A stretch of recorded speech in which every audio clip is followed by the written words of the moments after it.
Halo guys, kembali lagi di channel kesayangan kalian ya. Kali ini saya akan membahas seputar otomotif. Mungkin di antara kalian ada yang bertanya-tanya tentang engine mounting ya. Apa sih engine mounting dan bagaimana kriterianya dan kapan waktunya untuk mengganti engine mounting. Nah, di sini pengalaman pribadi aja ya.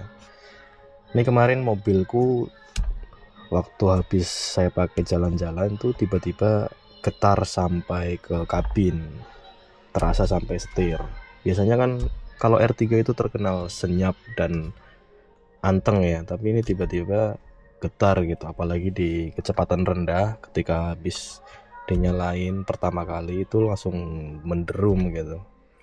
Nah, ini waktu saya ke bengkel itu dicek, ternyata engine mountingnya itu udah drop gitu, udah waktunya ganti. Nah, ini akhirnya saya udah ganti engine mounting. Bentuknya tuh seperti ini. Nah, ini engine mounting yang udah diganti ya, yang udah drop ya. Jadi ini adalah penahan mesin supaya tidak bergetar. Jadi ini udah sewaktu udah pecah, bahkan olinya sudah menetes ya. Nah, kalau tidak segera diganti itu bahayanya bisa merembet ke bagian lainnya, karena itu kan penahan mesin ya. Jadi kalau misalnya itu tetap dibiarkan bergetar terlalu keras, itu bisa membuat yang lain itu berefek juga gitu. Nah, daripada bertambah parah, akhirnya saya segera ke bengkel dan ganti engine mounting.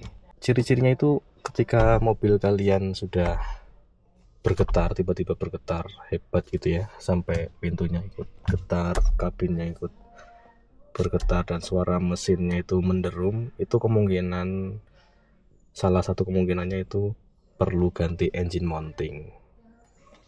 Nah, di R3 ini itu kan ada bagian kanan dan kiri. Nah, tadi juga dicek sama bengkelnya, ternyata yang perlu diganti itu hanya yang bagian kanan aja. Nah, kita lihat setelah diganti seperti apa.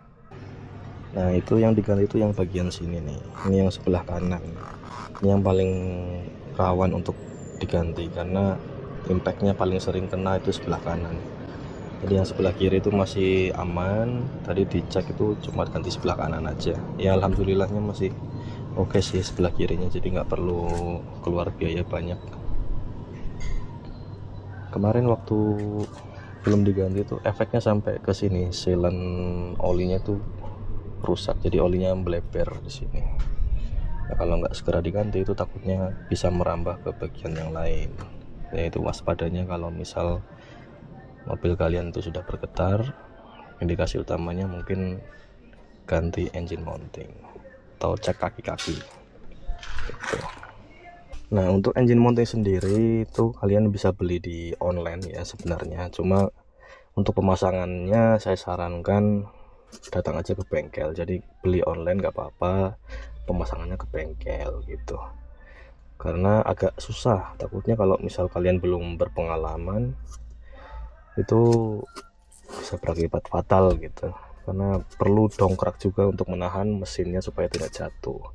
Nah, ini karena di kota saya, bukan kota sih, di kabupaten ya, tidak ada bengkel resmi Suzuki. Akhirnya saya ke bengkel biasa tapi agak besar gitu. Untung ada stok, walaupun ini tidak ori ya, tapi katanya sih ini merek bagus gitu. Nah, ya lumayan lah. Jadi setelah diganti ini seperti kayak semula gitu, senyap, halus, nggak bergetar lagi gitu. Nah, untuk biayanya ini tadi saya habis 835.000. Itu sudah termasuk jasa pemasangan. Nah, untuk dudukan mesinnya atau engine mountingnya itu 750, jasanya itu 85. dan dikasih garansi 3 bulan dari bengkelnya. Artinya kalau ada bermasalah ini bisa diganti unit, bukan reparasi garansinya gitu. Jadi buat teman-teman yang punya masalah yang sama, apabila mobilnya sudah bergetar sampai ke kabin, terus tarikan bawah terasa sangat bergetar, segera cek ke bengkel. Mungkin aja itu perlu ganti engine mounting. Ini mobil udah 7 tahun ya, memang sudah waktunya ganti engine mounting sih. Untuk mobil Matic kata bengkelnya tadi ini 7 tahun ya, lumayan awet. Untuk pemakaiannya sehari-hari sering gitu ya, memang udah waktunya ganti engine mounting supaya tidak bertambah parah. Oke, gitu aja pengalaman ganti engine mounting kali ini. Sampai jumpa di video berikutnya.